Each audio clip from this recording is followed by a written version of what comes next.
Saudaraku, pacuan kuda pastinya tidak asing lagi bagi masyarakat Aceh. Bagaimana tidak, tradisi ini merupakan hiburan bagi masyarakat Tanah Gayo sekaligus bentuk pelepasan penat bagi para petani setelah selesai masa panen di sawah.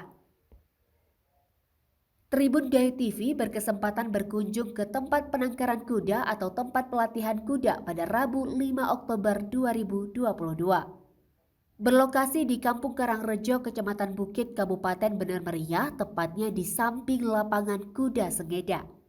Pada kunjungan kali ini, bertemu dengan Bang Randy selaku pekerja di tempat tersebut.